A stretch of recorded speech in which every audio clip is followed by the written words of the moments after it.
Welcome to Shri Rajiv Gandhi IAS academy. Friends, இந்த வீடியோவில் August 30ஆம் தேதிக்கான கரண்ட் அஃபேர்ஸ் எல்லாமே பார்க்க போகிறோம்.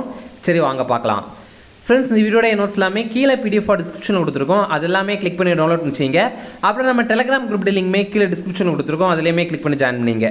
நம்முடைய டெலிகிராம் குரூப்பில் டெய்லியுமே கரண்ட் அஃபேர்ஸ் குவீசஸ் கண்டுபிடி வரும். நீங்களுமே ஜாயின் பண்ணி அட்டன் பண்ணிக்கலாம். ஓகே, சரி வாங்க பார்க்கலாம். ஃபஸ்ட்டு, தற்போது அறிமுகம் செய்யப்பட்ட இந்தியாவின் 2வது அணுசக்தி நீர்மூழ்கி கப்பல் எது? இதற்கான ஆன்சர் ஐஎன்எஸ் அரிகாட். இப்போ பாருங்க, இந்த ஆப்ஷன் பியில் இருக்கிறது ஐஎன்எஸ் அரிஹண்ட் அப்படிங்கிறது, ஆப்ஷன் ஏல இருக்கிறது தான் இந்த கொஸ்டினுக்கான ஆன்சர். ஐஎன்எஸ் அரிகண்ட் அப்படிங்கிறது வேற, ஐஎன்எஸ் அரிகாட் அப்படிங்கிறது வேற, ரெண்டுமே வேற வேற கப்பல். ஓகேவா? இதில் ஆப்ஷன் பியில் இருக்கிற இந்த ஐஎன்எஸ் அரிஹண்ட் அப்படிங்கிறது தான் இந்தியாவுடைய முதல் அணுசக்தி நீர்மூழ்கி கப்பல். இப்போ இந்தியாவுடைய 2வது அணுசக்தி நீர்மூழ்கி கப்பலை உருவாக்கியிருக்காங்க. அதோடைய பேர் தான் ஐஎன்எஸ் அரிகாட் அப்படிங்கிறது. ஓகே, இதை பற்றி டீட்டெயிலாக பார்க்கலாம். இதை ஆந்திர பிரதேசத்தில் இருக்கிற விசாகப்பட்டினம் கப்பல் கட்டும் தளத்தில் தான் உருவாக்கியிருக்காங்க. இதை இப்போ இந்திய கடற்படையில் சேர்த்துருக்காங்க. இது 2வது அணுசக்தி நீர்மூழ்கி கப்பல். இதோடைய பேர் ஐஎன்எஸ் அரிகாட் அப்படிங்கிறது. இது 6000 டன் எடை கொண்டது.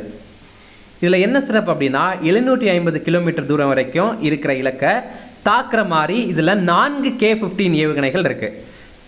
இது பார்த்தீங்கன்னா SLBM அப்படின்னு சொல்லுவாங்க. SLBM அப்படின்னா சப்மரைன் லான்ச்டு பேலிஸ்டிக் மிசைல்ஸ் அப்படிங்கிறது. அதாவது நீங்கள் இந்த பிக்சரில் பார்த்தீங்கன்னா தெரியும், இந்த நீர்மூழ்கி கப்பல் இருந்து நீருக்கு அடியில் இருந்தே இந்த ஏவுகணைகளை நம்மளால் ஏவ முடியும். ஓகே, அடிஷ்னல் இன்ஃபர்மேஷன் பார்த்தீங்க அப்படின்னா, நம்ம இந்தியாவில் இதுவரைக்கும் 17 நீர்மூழ்கி கப்பல் இருக்குது. இதை தவிர இதோட சேர்த்தோம் அப்படின்னா மொத்தமாக 18 நீர்மூழ்கி கப்பல் இருக்குது. இந்த 17 நீர்மூழ்கி கப்பல் இருக்குல்ல, இதில் 16 டீசல் மற்றும் மின்சாரத்தின் மூலமாக தான் இயங்குது. அணுசக்தியில் இயங்குகிற ஒரே நீர்மூழ்கி கப்பல் வந்து இந்த ஐஎன்எஸ் அரிஹந்த் அப்படிங்கிறது. இப்போ ஐஎன்எஸ் அரிகாட் அப்படிங்கிறதும் இந்த பட்டியலில் சேர்ந்துருக்கு. இந்த கப்பல், அதாவது ஐஎன்எஸ் அரிஹந்த் அப்படிங்கிற கப்பல் 2018ஆவது ஆண்டு இந்திய கடற்படைக்கு அர்ப்பணிக்கப்பட்டிருந்தது. அணு உலைய உள்ளடக்கிற இந்த கப்பலில் இருந்து அணு ஏவுகணைகளை கூட ஏவ முடியும். அதான் இதில் இருக்க சிறப்பு, இந்த அணுசக்தினால் இயங்குகிற இந்த கப்பல் மூலமாக. ஓகே, அடுத்தது, தற்போது இந்திய கடலோர காவல் படைக்காக அறிமுகம் செய்யப்பட்ட மாசு கட்டுப்பாட்டு கப்பல் எது? இதற்கான ஆன்சர் GSL யார்ட் 1267. இப்போ பார்த்தீங்க அப்படின்னா, நம்ம இந்திய கடலோர காவல் படைக்காக ஒரு கப்பல் உருவாக்கியிருக்காங்க. அதோடைய பேர் GSL யார்ட் 1267 அப்படிங்கிறது. இதை கோவாவில் இருக்கிற கோவா கப்பல் கட்டும் தளத்தில் தான் உருவாக்கியிருக்காங்க. இது இந்திய கடலோர காவல் படைக்காக தான் உருவாக்கியிருக்காங்க. ரூபாய் 2500 கோடி மதிப்பில் தான் இதை உருவாக்கியிருக்காங்க. இது என்னென்ன பண்ணும் அப்படின்னா, இந்தியாவுடைய கடல் சூழலை பாதுகாக்கும், அதுக்கப்புறம் எண்ணெய் கசிவை தணிக்கும், கடலோர மாசுபாடு பிரச்சனைகளை எல்லாம் தீர்க்கும். இதில் என்ன சிறப்பு அப்படின்னா, இதில் 72% நம்ம இந்தியாவிலேயே தயாரிக்கப்பட்டது இந்த கப்பலில். ஓகே, அடுத்தது, தேசிய கல்விக் கொள்கை 2020 கீழ் இந்தியாவில் அமையுள்ள முதல் வெளிநாட்டு பல்கலைக்கழகம் எது? இதற்கான ஆன்சர் சவுத்தாம்ப்டன் பல்கலைக்கழகம். இப்போ பார்த்தீங்க அப்படின்னா, நேஷனல் எஜுகேஷன் பாலிசி 2020 அதுபடி பார்த்தீங்கன்னா, வெளிநாடை சேர்ந்த ஒரு பல்கலைக்கழகம் முதல் முறையாக அவங்களுடைய வளாகத்தை நம்ம இந்தியாவில் அமைக்க போகிறாங்க. அந்த பல்கலைக்கழகம் எது அப்படின்னா, யூனிவர்சிட்டி ஆஃப் சவுத்தாம்ப்டன் அப்படிங்கிறது. இது பிரிட்டனை சேர்ந்த பல்கலைக்கழகம். இதோடைய கிளை வளாகத்தை இந்தியாவில் அமைக்கிறதுக்காக பல்கலைக்கழக மானிய குழு வந்து ஒப்புதல் வழங்கியிருக்காங்க. நம்ம இந்தியாவில் அனைத்து பல்கலைக்கழகங்களையும் கட்டுப்படுத்துகிற அமைப்பு எது அப்படின்னா, இது UGC அப்படிங்கிறது. UGC அப்படின்னா யூனிவர்சிட்டி கிராண்ட்ஸ் கமிஷன் அப்படிங்கிறது. தமிழில் பல்கலைக்கழக மானிய குழு அப்படின்னு சொல்லுவாங்க. ஓகே, இந்த சவுத்தாம்ப்டன் பல்கலைக்கழகத்துடைய வளாகத்தை ஹரியானாவில் இருக்கிற குருகிராமில் தான் அமைக்க போகிறாங்க. இந்த குருகிராம் பகுதி பார்த்திங்கன்னா தேசிய தலைநகர வலயத்தில் தான் இருக்குது. அதாவது நம்ம சென்னையில் பார்த்திங்கன்னா கொஞ்சம் ஏரியா தான் சென்னை, ஆனால் செங்கல்பட்டு, அதுக்கப்புறம் காஞ்சிபுரம், திருவள்ளூர் இதெல்லாம் சேர்த்து கொஞ்சம் ஏரியாவில், அதுலேருந்தெல்லாம் சில ஏரியாவை எடுத்து மொத்தமாக சென்னை அப்படின்னு சொல்லுவாங்க. ஏன்னா நமக்கு வந்து சென்னைங்கிறது ரொம்ப குறுகிய நகரம். அது நம்ம தலைநகராக இருக்கும்போது நமக்கு நிறைய ஏரியா தேவைப்படும். அதனால் அந்தந்த நகரங்கள்லேருந்து கொஞ்சம் கொஞ்சம் எடுத்துக்கிறாங்க. அதே மாதிரி தான் டெல்லியுமே. டெல்லியில் பார்த்திங்க அப்படின்னா அது தலைநகர், ஆனால் அது வந்து ரொம்ப சின்ன ஏரியா. இதனால் பக்கத்தில் இருக்கிற ஹரியானா, ராஜஸ்தான் இதுலேருந்தெல்லாம் கொஞ்சம் கொஞ்சம் பகுதிகளை தேசிய தலைநகர வலயத்தில் வந்து சேர்த்துருப்பாங்க. அந்த மாதிரி தான் இந்த ஹரியானாவில் இருக்கிற இந்த குருகிராம் கூட தேசிய தலைநகர் வலயத்தில் இருக்குது. அடிஷ்னல் இன்ஃபர்மேஷன் பார்த்திங்க அப்படின்னா, ஆஸ்திரேலியாவை சேர்ந்த பல்கலைக்கழகம் டீகன் பல்கலைக்கழகம். அடுத்தது, ஆஸ்திரேலியாவை சேர்ந்த இன்னொரு பல்கலைக்கழகம் ஒலாங்காங் பல்கலைக்கழகம். இப்போ இந்த 2 பல்கலைக்கழகத்துடைய கிளை வளாகங்கள் வந்து குஜராத்துடைய கிஃப்ட் நகரத்தில் அமைத்திருக்கிறாங்க. ஓகே, யூஜிசி அமைப்பு தான் நம்ம இந்தியாவில் பல்கலைக்கழகங்களை கட்டுப்படுத்துகிற அமைப்பு அப்படின்னு பார்த்துருந்தோம். அதோடைய தலைவர் யார் அப்படின்னா ஜெகதீஷ் குமார் அப்படிங்கிறவர். மத்திய கல்வித்துறை அமைச்சர் யார் அப்படின்னா தர்மேந்திர பிரதான் அப்படிங்கிறவர். அடுத்தது, இந்திய பணக்காரர்கள் பட்டியலில் முதலிடம் பிடித்தவர் யார்? இதற்கான ஆன்சர் கௌதம் அதானி. இப்போ பார்த்தீங்கன்னா ஹுருன் இந்தியா ரிச் லிஸ்ட் 2024 வந்து வெளியிட்டிருக்காங்க. இந்தியாவிலேயே பணக்காரர் ரொம்ப பெரிய பணக்காரர் யார் அப்படின்னா முதலிடத்தில் இருக்கிறது கௌதம் அதானி, இரண்டாவது இடத்துல இருக்கிறது முகேஷ் அம்பானி. பெண்களில் முதலிடம் பிடித்தது ராதா வேம்பு. இவங்க ஜோகோ நிறுவனத்தை சேர்ந்தவங்க. ஓகேவா? அதே நேரம் 20 வயதிற்கு உட்பட்டவங்களில் முதலிடம் பிடித்தது யார் அப்படின்னா செப்டோ நிறுவனத்தை சேர்ந்த கைவல்யா ஓஹ்ரா மற்றும் ஆதித் பலிச்சா. இவங்க 2 பேருமே. செப்டோ நிறுவனம் அப்படிங்கிறது இந்த மளிகை சாமான், அதுக்கப்புறம் காய்கறி, பழங்கள் எல்லாம் நம்ம வீட்டிற்கே வந்து டெலிவரி பண்ணுற ஒரு நிறுவனம். நீங்கள் சென்னையில் இருந்தீங்க அப்படின்னா இதை நீங்கள் கண்டிப்பாக பார்த்துருப்பீங்க. ஓகே, இந்த ரிப்போர்ட் வெளியிட்ட அமைப்பு ஹுருன் இந்தியா அப்படிங்கிற அமைப்பு. இது இந்த ஆண்டுக்கான ரிப்போர்ட். அடுத்தது, எந்த மாநிலத்தின் முதல்வராக ஹிமந்த விஸ்வ சர்மா உள்ளார்? இதற்கான ஆன்சர் அசாம். இப்போ அசாமுடைய முதல்வராக இருக்கிறவர் ஹிமந்த விஸ்வ சர்மா. இப்போது அசாம் முஸ்லிம்கள் திருமணம் மற்றும் விவகாரத்து கட்டாய பதிவு 2024 மசோதாவை வந்து நிறைவேற்றம் பண்ணியிருக்காங்க. ஓகே, இதன் மூலமாக திருமணம் மற்றும் விவகாரத்து இது சம்பந்தமான விஷயங்களை மாநில அரசுக்கிட்ட இஸ்லாமியர்களும் இனி பதிவு பண்ணணும். ஏன்னா இது வரைக்கும் பார்த்தீங்க அப்படின்னா அங்கே இருக்கிற திருமணங்கள், விவகாரத்துகள் இதெல்லாம் இஸ்லாமியர்களை பொறுத்த வரைக்கும் ஹாஜிக்கள் தான் பதிவு பண்ணுவாங்க. அவங்க பதிவு பண்ணி அவங்க ஒரு ரெக்கார்டு வச்சுப்பாங்க. ஆனால் மாநில அரசுக்கு வந்து தெரியப்படுத்த மாட்டாங்க. இனிமேல் பார்த்தீங்க அப்படின்னா மாநில அரசுக்கும் தெரியப்படுத்தணும் அப்படின்ற மாதிரி சொல்கிறாங்க. அவங்க என்ன காரணம் சொல்கிறாங்க அப்படின்னா மாநில அரசுக்கு தெரியாதனால நிறைய குழந்தை திருமணங்கள் நடக்குது அப்படின்னு சொல்கிறாங்க. அதே நேரம் பார்த்தீங்க அப்படின்னா விவகாரத்து நடைபெறும் போது ஒரு முறையான விவகாரத்து வந்து நடைபெறதில்லை அப்படின்ற மாதிரியும் சொல்கிறாங்க. ஓகே, அஸ்ஸாமுடைய ஆளுநர் யார் அப்படின்னா லக்ஷ்மண் ஆச்சாரியா அப்படிங்கிறவர். அடுத்தது, தற்போது இந்தியா ஹைபிரிட் மின் திட்டங்களை செயல்படுத்த எந்த நாட்டிற்கு நிதி வழங்கியது? இதற்கான ஆன்சர் இலங்கை. ஹைபிரிட் ரினியூவபிள் எனர்ஜி சிஸ்டம் அப்படின்னா என்ன அப்படின்னா இப்போ இந்த விண்டு டர்பைன் இருக்குது, அதுக்கப்புறம் சோலார் பவர் பிளான்ட் இருக்குது, இது எல்லாத்தையுமே சேர்த்து அதுலேருந்து வர மின் திட்டங்களை தான் ஹைபிரிட் மின் திட்டங்கள் அப்படின்னு சொல்லுவாங்க. இப்போ இந்தியாவுடைய உதவியின் மூலமாக இலங்கையில் 3 தீவுகளில் இந்த ஹைபிரிட் மின் திட்டங்களை வந்து செயல்படுத்துகிறாங்க. எந்தெந்த தீவுகள் அப்படின்னா நைனா தீவு, அனலை தீவு, டெலிபிட், இந்த 3 தீவுகள்லையுமே. இதற்காக இந்தியா முதல் கட்டமாக ரூபாய் 92 கோடி வந்து வழங்கியிருக்காங்க. இந்த திட்டங்கள் 2025 மார்ச் மாதத்தில் நிறைவு செய்யப்படும். இலங்கையுடைய அதிபர் ரணில் விக்ரமசிங்க, இலங்கையுடைய பிரதமர் தினேஷ் குணவர்தன.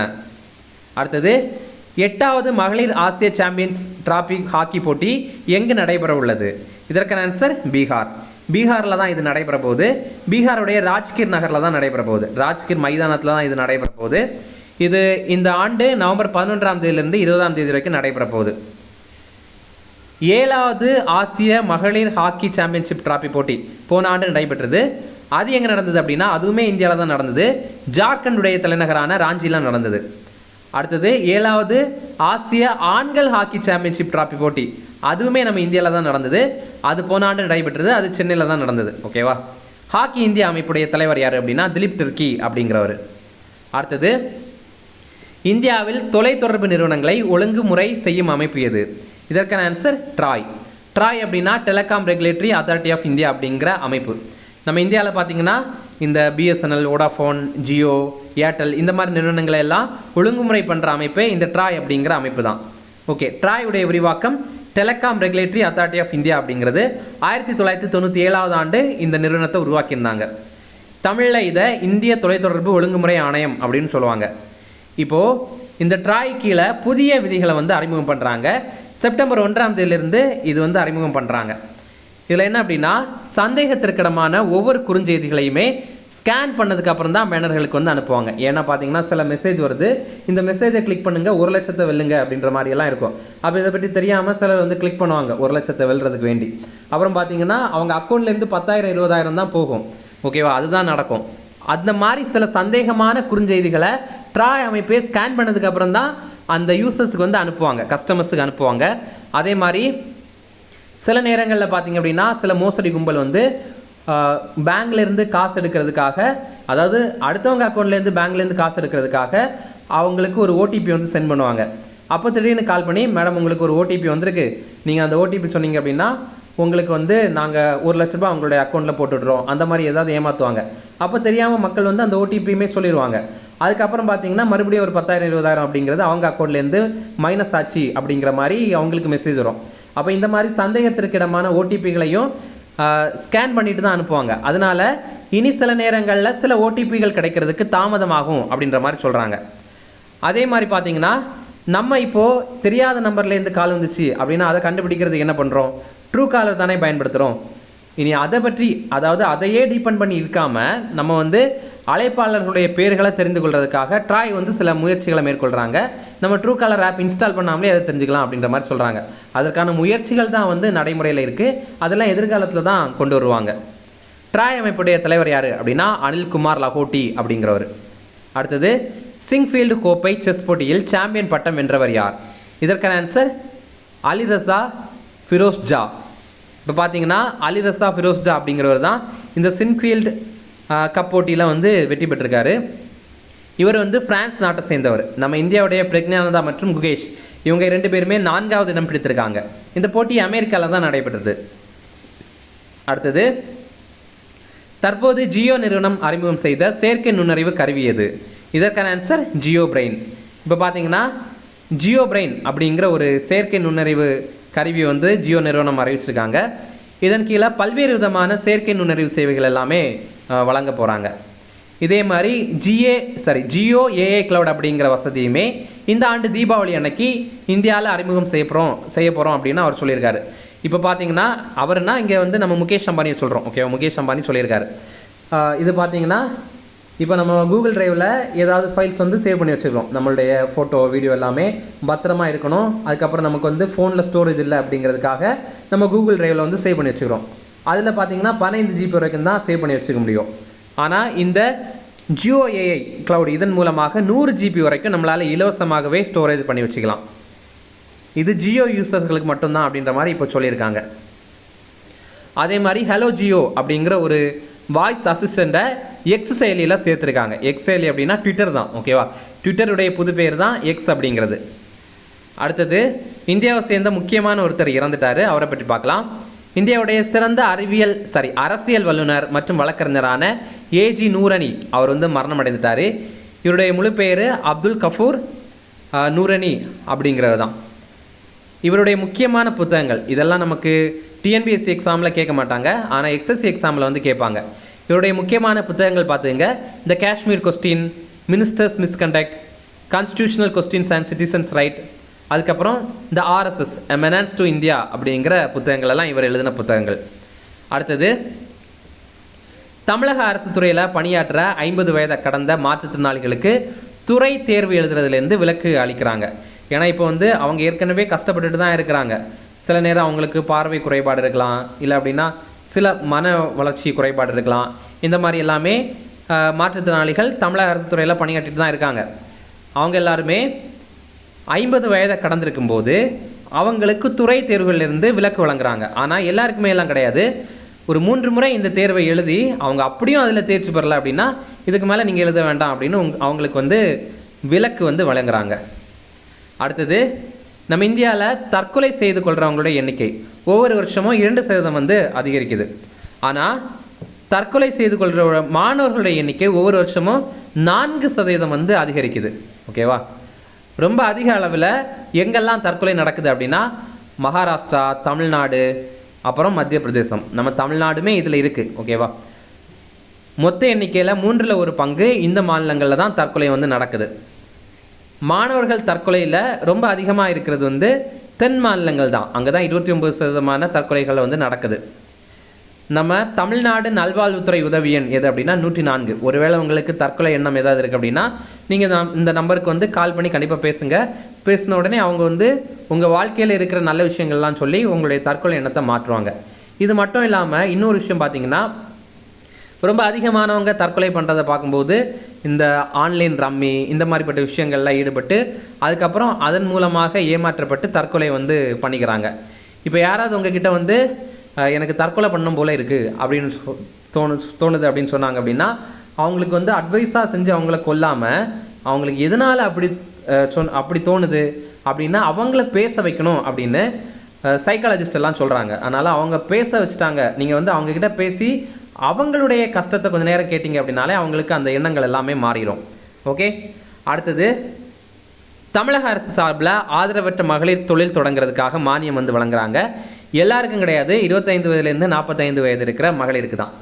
அதுலேயும் 200 பயனாளிகளுக்கு தான் வழங்குறாங்க. ஒவ்வொருத்தங்களுக்கும் 50,000 ரூபாய் வரைக்கும் வந்து ஒவ்வொருத்தங்களுக்கும் கொடுக்குறாங்க. இதில் முன்னுரிமை யாருக்கு கொடுப்பாங்க அப்படின்னா, வறுமை கோட்டிற்கு கீழே இருக்கிறவங்க தொழில் தொடங்கணும் அப்படின்னா அவங்களுக்கு கொடுப்பாங்க. இன்னொரு விஷயம் பார்த்தீங்கன்னா, அவங்களுடைய குடும்ப ஆண்டு வருமானம் ரூபாய் 1.20 லட்சத்திற்கு குறைவாக இருக்கணும். அடுத்த இம்பார்ட்டன்ட் டேஸ் பார்த்தீங்க அப்படின்னா, அணு ஆயுத சோதனைக்கு எதிரான சர்வதேச தினம், இது ஆகஸ்ட் 29ஆம் தேதி. ஓகே, இந்த ரிவிஷன் பார்க்கலாம். தற்போது அறிமுகம் செய்யப்பட்ட இந்தியாவின் 2வது அணுசக்தி நீர்மூழ்கி கப்பல் எது? இதற்கான ஆன்சர் INS அரிகாட். இப்போ உங்களுக்கான கேள்வி, நம்ம இந்தியாவில் உள்நாட்டிலேயே தயாரிக்கப்பட்ட முதல் விமானம் தாங்கி போர்க்கப்பல் எது அப்படிங்கிறது உங்களுக்கு தெரியும்னா கமெண்ட்ஸில் சொல்லுங்கள். அது 2022ஆம் ஆண்டு செப்டம்பர் மாதம் வந்து அறிமுகப்படுத்தியிருப்பாங்க. அதோடைய பேர் உங்களுக்கு தெரியும்னா அதை கமெண்ட்ஸில் சொல்லுங்கள். ஓகேவா, அது இந்த ஆப்ஷன்லேயே கூட இருக்குது. அடுத்தது, தற்போது இந்திய கடலோர காவல் படைக்காக அறிமுகம் செய்யப்பட்ட மாசு கட்டுப்பாட்டு கப்பல் எது? இதற்கான ஆன்சர் GSL யார்டு 1267. அடுத்தது, தேசிய கல்விக் கொள்கை 2020 கீழ் இந்தியாவில் அமையுள்ள முதல் வெளிநாட்டு பல்கலைக்கழகம் எது? இதற்கான ஆன்சர் சவுத்தாம்ப்டன் பல்கலைக்கழகம். அடுத்தது, இந்திய பணக்காரர்கள் பட்டியலில் முதலிடம் பிடித்தவர் யார்? இதற்கான ஆன்சர் கௌதம் அதானி. அடுத்தது, எந்த மாநிலத்தின் முதல்வராக ஹிமந்த விஸ்வ சர்மா உள்ளார்? இதற்கான ஆன்சர் அஸ்ஸாம். அடுத்தது, தற்போது இந்தியா ஹைபிரிட் மின் திட்டங்களை செயல்படுத்த எந்த நாட்டிற்கு நிதி வழங்கியது? இதற்கான ஆன்சர் இலங்கை. அடுத்தது, 8வது மகளிர் ஆசிய சாம்பியன்ஸ் டிராபி ஹாக்கி போட்டி எங்கு நடைபெற உள்ளது? இதற்கான ஆன்சர் பீகார். அடுத்தது, சிங்ஃபீல்ட் கோப்பை செஸ் போட்டியில் சாம்பியன் பட்டம் வென்றவர் யார்? இதற்கான ஆன்சர் அலிரசா ஃபிரோஸ்ஜா. அடுத்தது, தற்போது ஜியோ நிறுவனம் அறிமுகம் செய்த செயற்கை நுண்ணறிவு கருவி எது? இதற்கான ஆன்சர் ஜியோ பிரெயின்.